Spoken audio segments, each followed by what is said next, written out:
Hello, Madeleine. Welcome to Hera Interviews. Thanks, Mercy. Lovely to be here with you. Yes. So where are you based? And tell us a little bit about yourself. Sure, I am a Londoner, but I am based in Glasgow, Scotland, and that's where I'm coming from today in Scotland. Yes. I've seen you've done a lot of work for women, and you are working in that area. Can you tell us a bit about that? Yeah, before I trained as a psychotherapist, I worked in Women's Aid for about 14 years, and I was a volunteer with Rape Crisis for about 6 years. And now, I guess I speak out. I'm a speaker as well, not just women, for anyone that has had a similar experience to myself. I share my own lived experience. Yes. So, because I mean, we're in lockdown here in the UK at the moment, and the statistics are very, very high in domestic violence and those areas. So you must be getting a lot of work in your field. I don't work in that field at the moment. I am a patron for an organisation in Scotland called Say Women, and we spoke on the radio, the CEO and myself, at the start of lockdown, because within the first 3 weeks, 16 women had been murdered at the hands of a partner. So I dread to think what the statistics are now for domestic abuse. But yes, for most people, if you're still working and you have a home, plenty space, plenty food, Netflix, your life is okay. But if you are someone that was being abused before, or you came from poverty, it just exasperated your problems. So lockdown has not been great for a lot of people. Wow. Wow. And for you as a woman, because this is a women's platform, there's a lot of women in different areas of life. How have you found your career journey as a woman? Yes, it's always changing. It's very interesting. So for many, many years, I've worked as a psychotherapist for the last 12, 13 years. And a couple of years ago, I shared my story about 6 years ago publicly. And then a couple of years ago, I made the decision to either do therapy or a speaker, because I was being asked to speak more and more. In fact, it was a year ago today that I spoke in Namibia. I was the closing keynote at a big speakers conference. And so my career was really taking off. And then obviously COVID came along and emptied my speaker's diaries. So I stopped working as a psychotherapist to be focused on speaking, which was brilliant. I've spoken for UNICEF in the Maldives at a women's conference, been to Johannesburg, Namibia last. It's just been brilliant, but everything has gone online this year. So it's very different. Can't wait to get back to traveling again one day.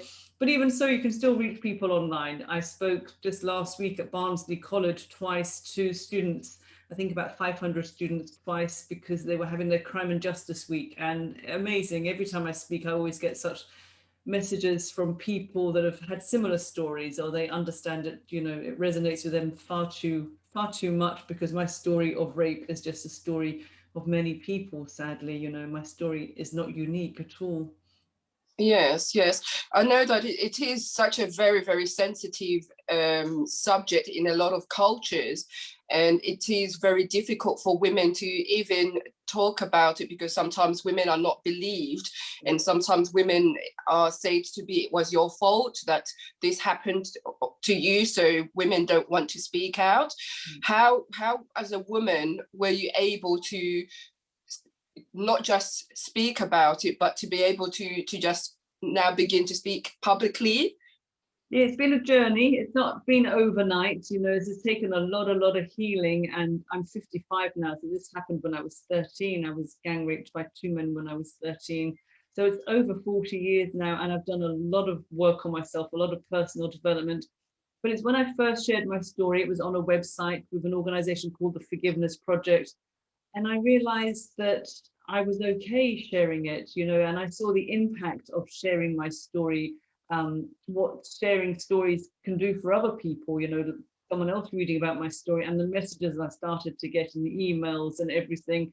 And I just thought, it's not about me anymore now, it's about what my story can do for other people. So it's almost like a sense of duty that if I can do this, then I should. And I'm passionate now about ending that stigma that you talked about, and the shame and the silence that surrounds it, but also to bust all these myths, all the rape culture, that why shouldn't we be believed? Why should people question the victim? There's no other crime if your house is burgled, you don't hear the police saying, well, you've got a lot of lovely furniture, what do you expect?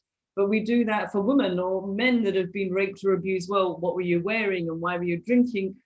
That has nothing to Yes. do with it. Nothing. 100% of all rapes come down to rapists. Nothing else. Nothing to do with the clothing I wore, the drink that I drank, because we know babies or toddlers in nappies are raped. We know women in burqas are raped. When I went to the Maldives, it's Yes. 95% Muslim country. Most women there are covered head to toe, and I've heard so many stories of abuse and rape. So it's nothing to do Yes. with the clothing or yes, Yes. Yeah. Rape has no boundary in culture or race. absolutely. No, sadly Yes. not. Yes, with the whole issue, especially here in the UK, even a lot of women don't come forward because even when they go to court, they're made to feel that they're the reason why they got raped, and it seems to be the law is more on the side of the rapist rather than the victim. Yeah. And they have to relive that whole experience, and knowing that it probably is not going to get anywhere. What would you say about It can that? be very re-triggering, very traumatizing to go through a court process. I'm also a patron for an English organization called Justices Now, and they are looking at training all of the judges and the solicitors within the judicial system, because they come in with rape blaming messages. So if that's what the judges and the lawyers have in their minds, you know, we can't be naive and think that when a jury goes into court, they don't come in with preconceived ideas. They're already thinking, oh, well, she was drinking, she was wearing this, but it's nothing to do with that. You know, we heard there was a case in Ireland a few years ago where the female judge told the complainant that, well, you were wearing a pair of lacy thongs, what did you expect? Thongs do not cause rape. Rapists cause rape, and that's it. There's nothing else.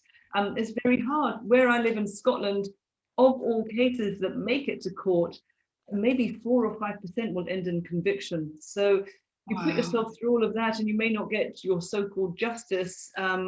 It's a big decision to go to court. Yeah, a lot of changes are still needed, so many changes. Yes, you spoke about a project you work on called the Forgiveness Project. How can you tell us a bit about that? Because I think for a lot of women who've been raped, that just saying forgive, forgive, forgive is a difficult Yeah.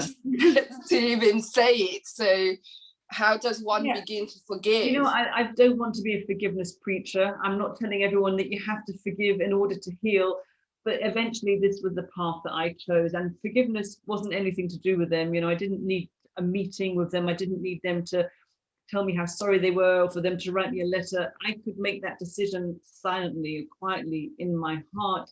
And it just cut all my ties with them. It cut my ties to the past, the tie, you know, kind of chained me to the past, chained me to them until I have chose forgiveness. I'll never forgive the act of rape. I can't do that because it is a total violation, not just on your body, but your mind and your psyche. But forgiveness, I guess, is about understanding, is about compassion for self. It's self-love, self-compassion, self-empowering, and it is free. So it is a choice that you can make. But yeah, I never tell people that's what they have to do in order to heal, because there's many paths to healing.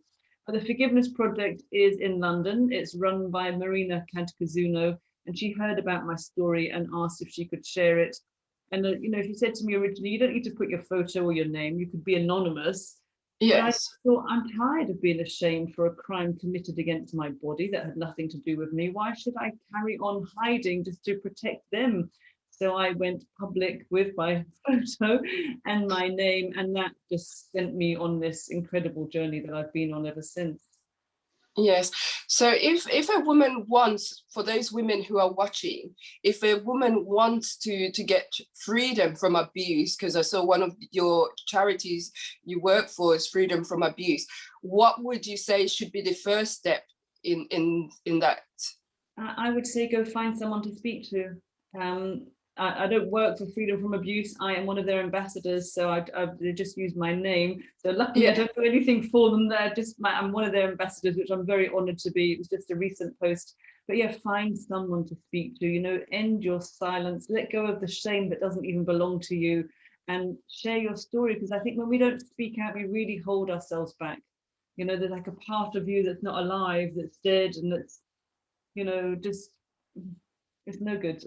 It really holds us back. So when we can speak about it, when we can learn to accept this happened, I'm okay, it's not happening anymore, it's not a reflection of me, it's done, it's finished, I can grow through this, I'm actually stronger than I think already because I've survived it. You know, we really, once we can do all of those things, it's going to really make such a difference to your life when you can heal. Yes, yes. And also you work in prison with your Restore project.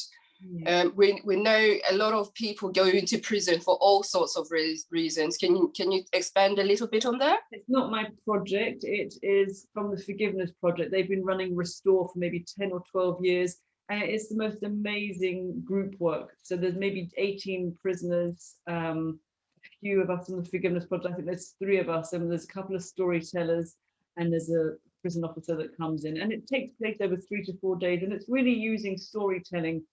So it's getting people to connect with their own stories.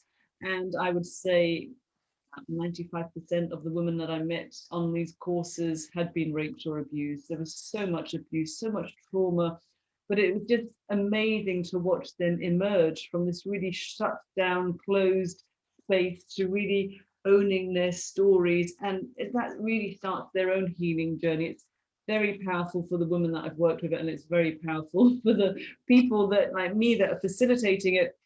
So they have a couple of storytellers, one that's maybe been in prison that's now come out, or they've been a perpetrator of crime, and one like myself who's been a victim of crime.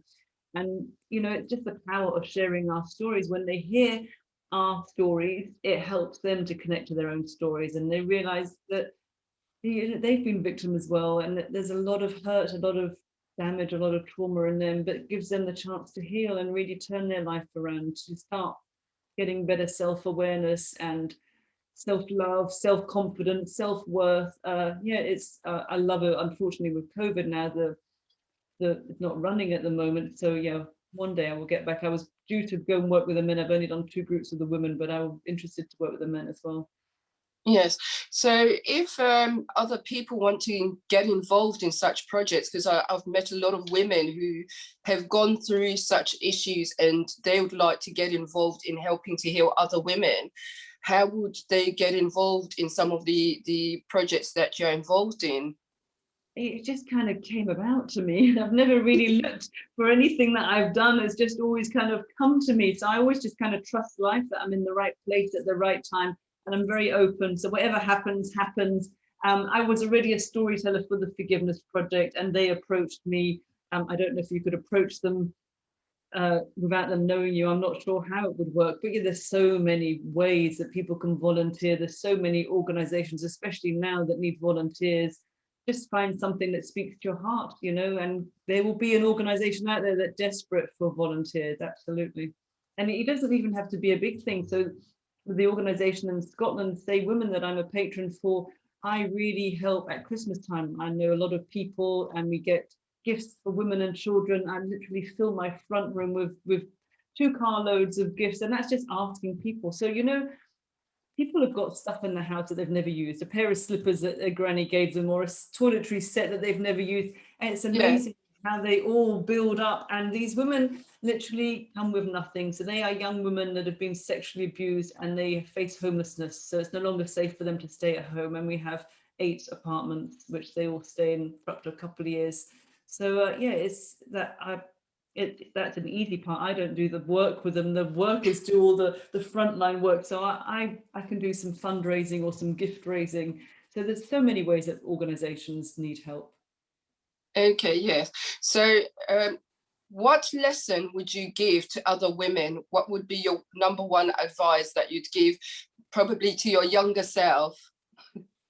Yeah, it's a hard one, because I don't really like to go back and say you should have done this, because I don't like to have regret, because regret is, there's no point. I can't go back and change anything. The only thing what I would really like to say to my younger self is to tell her that it wasn't her fault, because she felt so much guilt and shame and fear for years, and judgment of herself, and just to tell her it was never her fault.